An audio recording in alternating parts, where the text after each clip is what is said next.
वैशाख मास महात्म्य 3रा अध्याय। नारद जी बोले, जो मनुष्य श्रेष्ठ ब्राह्मण को पलंग दान करता है, ब्राह्मण की उस पर सुख से सुलाकर ठंडी ठंडी हवा की जाए तो संपूर्ण धर्मों के साधन से उसका शरीर निरोग रहता है। इस दान से सब ताप दूर हो जाते हैं। वह मनुष्य योगियों से भी दुर्लभ पद पाता है। जो मनुष्य वैशाख में धूप के थके हुए ब्राह्मणों को सुंदर श्रमनाशक पलंग दान करता है, वह मनुष्य, हे राजन, संसार के जन्म मरण और वृद्धावस्था के कष्ट नहीं भोगता। उस पलंग पर ब्राह्मण के शयन करने से जीवन भर के जाने अनजाने किए हुए पाप नष्ट हो जाते हैं। हे राजेंद्र, जैसे अग्नि के स्पर्श से कपूर जल जाता है, वैसे ही पलंग देने वाला मनुष्य निश्चय ही ब्रह्मपद पाता है। जो मनुष्य वैशाख मास में शय्या दान करे, वह इसी जन्म में सब सुखों को भोगता है। उसके कुल की वृद्धि होती है, कोई रोग नहीं होता, उसे बड़ी आयु, निरोगता, यश और धैर्य मिलता है। उस धर्मात्मा के कुल में 100 पीढ़ी तक कोई अधर्मी नहीं होता है। इस मास में दानादि करने का अपार फल होता है। वैशाख के धर्मों को इस तरह करने वाला धर्मात्मा पुरुष सब भोगों को भोगकर अपना शरीर त्यागता है।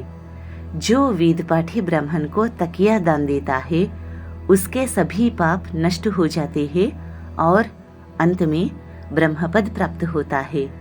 बिना इसके दिए मनुष्य सुखपूर्वक नहीं सो पाता है और इसके दान करने से सबका आश्रय बनकर पृथ्वी का राज्य भोगता है। हे राजन, वह मनुष्य 7 जन्म तक सदा सुखी, भोगी, धर्मपरायण और विजयी होता है। फिर अपने 7 कुल समेत मुक्त हो जाता है। जो मनुष्य चटाई का दान करता है, वह दान देने वाला पुरुष आसन और शैया पर आरूढ़ हो सब तरह सुखी रहता है। जो शयन करने के लिए चटाई और कंबल दान देता है, वह मुक्त हो जाता है, इसमें संदेह नहीं है। हे राजन, जो वैशाख में कंबल का दान करता है, वह अकाल मृत्यु से छूटकर 100 वर्ष तक जीवित रहता है। धूप से व्याकुल ब्राह्मण को जो मनुष्य पतला वस्त्र देता है, उसकी पूर्ण आयु होती है और परलोक में परम गति मिलती है। कपूर भीतर की गर्मी को दूर करता है, अतः कपूर का दान ब्राह्मण को दे तो मोक्ष मिलता है और दुख का नाश होता है। जो ब्राह्मण को फूल और कुमकुम दान करता है, वह सार्वभौम राजा होता है और सब प्राणी उसकी आज्ञा में रहते हैं और पुत्र तथा पौत्रों युक्त होकर सब भोगों को भोगकर वह मोक्ष पाता है। त्वचा और हड्डी के संताप को चंदन तत्काल दूर करता है, अतः जो चंदन दान करता है, वह तीनों पापों से दूर होकर मोक्ष को प्राप्त होता है। जो जल में भीगी हुई खस, चंपा या कुशा दान करता है, वह प्राणी सब प्रकार के सुख भोगता है। सब देवता उसकी सहायता करते हैं, उसके सब पाप और दुख दूर हो जाते हैं और अंत में मोक्ष पाता है। जो वैशाख मास में गोरोचन और कस्तूरी दान करता है, वह तीनों ताप से छूटकर मोक्ष पद पाता है।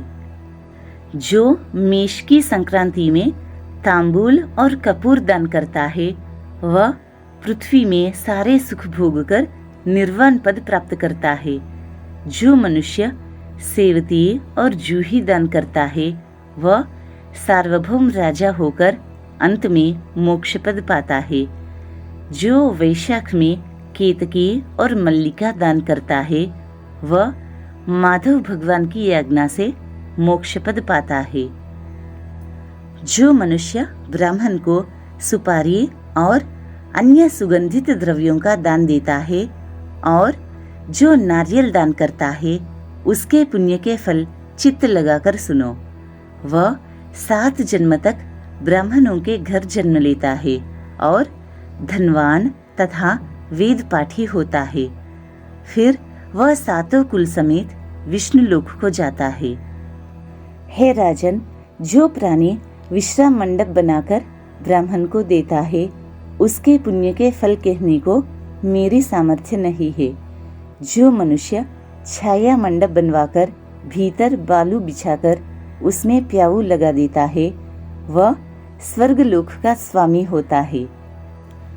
जो मनुष्य मार्ग में बाग, तड़ाग, कुआं, झोपड़ी बनवाता है, वह बड़ा धर्मात्मा है। उसको पुत्रों से और क्या। जो मनुष्य कुआं, तालाब, मंडप और प्याऊ लगवाता है तथा सद्धर्म का करना, यही उसका पुत्र है। संतान 7 प्रकार की है। इन 7 में से जो एक भी नहीं करता, वह मनुष्य स्वर्ग को नहीं जाता। उत्तम शास्त्रों का सुनना, तीर्थ यात्रा, सत्संग, जलदान, अन्नदान, पीपल का पेड़ लगाना और पुत्र होना, ये 7 प्रकार की संतान देवताओं ने कही है। अन्य सैकड़ों धर्म करने पर भी मनुष्य को संतान नहीं मिलती। इसलिए संतान की इच्छा करने वालों को इनमें से एक कर्म अवश्य करना चाहिए। पशु, पक्षी, मृग और वृक्षों को भी स्वर्ग सुख नहीं मिलता, फिर मनुष्यों का तो कहना ही क्या। जो मनुष्य सुपारी, नागवल्ली, कपूर और अगर सहित पान दान करता है, वह निश्चय ही शारीरिक पापों से मुक्त हो जाता है तथा यश, धैर्य और लक्ष्मी प्राप्त करता है। रोगी रोग से छूट जाता है और निरोगी मोक्ष को पाता है। जो वैशाख मास में तापनाशक छाछ का दान करता है, वह विद्यावान और धनवान होता है, इसमें संदेह नहीं है।